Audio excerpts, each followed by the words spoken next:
Hey, what's up, everybody? This is Charles Advance, and welcome you guys to another episode of the Dreamers Pro Show.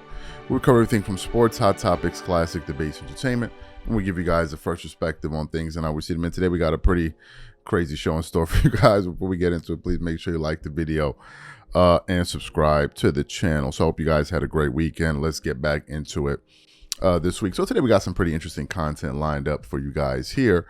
But then I came across this topic towards the tail end of my research this morning, and this topic was something that I found on awfulannouncing.com, and it says Skip Bayless solicited questions for podcasts with his wife. It did not go well. Now, as you guys know, the biggest story right now in media or media related is the whole scandal that took place at FS1 when the lawsuit came out, the 42-page lawsuit, which had names in there like Skip Bayless himself, and Joy Taylor and others like Charlie Dixon. And the part about Skip Bayless essentially said that he was behaving inappropriately to one of the hairstylists that used to work at FS1, rubbing his body against her when she didn't want him, making advances towards her when she didn't want it. And ultimately, the lawsuit alleges that he offered her $1.5 million to sleep with him, right? Crazy allegations. And then the news broke. Everyone has reacted to it up until this point. And in the midst of all of this happening, some of us are wondering, well, how's this going to affect Skip Bayless's personal life with his wife, right? Who he's spoken about on numerous occasions, who, as a matter of fact, he does a show with, the Skip Bayless Show. They do some segments together. So I believe it was last week we covered a segment on this, right? They did a show, and in the midst of all of this, they didn't address any of this or anything like that. So as I'm watching the show, then I'm saying to myself, this is pretty interesting. Right, this is pretty interesting, and I went into the comments, and people were basically having a field day with Skip Bayless. But what surprised me was that they decided to take it this far by even daring, like literally by even daring to solicit questions from the audience for them to talk about on the show. It's like, what do you think that these people are going to ask you about? So let me read a little bit from this article here. It says, since leaving Fox Sports, the career of Skip Bayless has gone to a very weird and unexpected place. When Bayless departed Undisputed, he promised that he was done creating content or being the crown prince of Embrace Debate movement. At 73 years of age, it was hard to imagine anyone being interested in hitching their future to Skip Bayless' wagon, especially considering Undisputed's low ratings, with him leading the show after the departure of Shannon Sharpe. Then continues on. So what was Skip Bayless's next move? It appears to be a podcast with a new debate partner, his wife Ernestine. But just a few episodes into his venture, Bayless was named as a defendant in a lawsuit by a former Fox Sports hairdresser who claimed that he offered her $1.5 million to sleep with him that she turned down. Here's where things get really bizarre. Even after being named in the lawsuit, Bayless has continued hosting shows with his wife, not commenting on the lawsuit in which he was accused of offering over $1.5 million to cheat on her as if nothing ever happened. And here's where things get really bizarre. Skip Bayless even went to his ex to solicit questions from social media for the next episode of Skip versus Ernestine. Okay, so let's read the question that they posed to the audience. All right. So this question was posed on January the 11th. So this must have been Friday, if I'm not mistaken. And he said, send us questions or comments for this week's Skip versus Ernestine, hottest new show on YouTube, to ask Skip at realskipbayless.com. Please include name/location. Thanks. And then the comments ensued.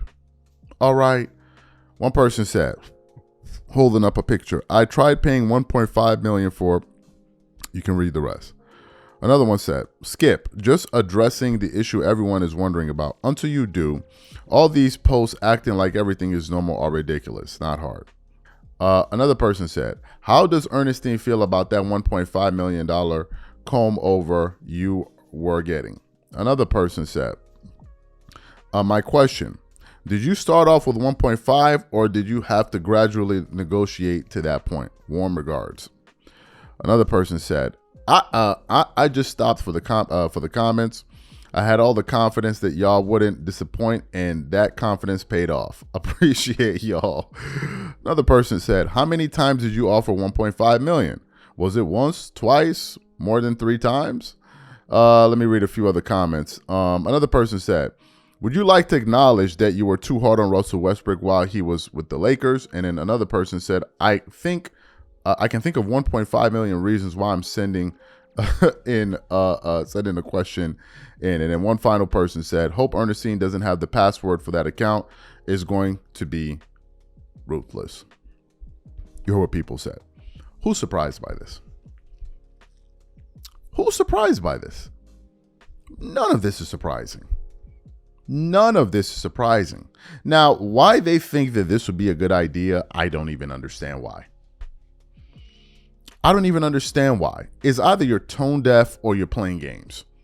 Or you think people are playing games with you.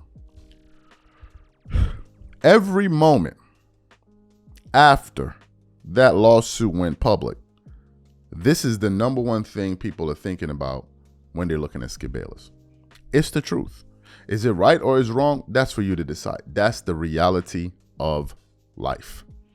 This is what they're thinking about. And then when you have a show that you're doing with your wife, of course people are going to think about this. Of course people are going to want to know about this.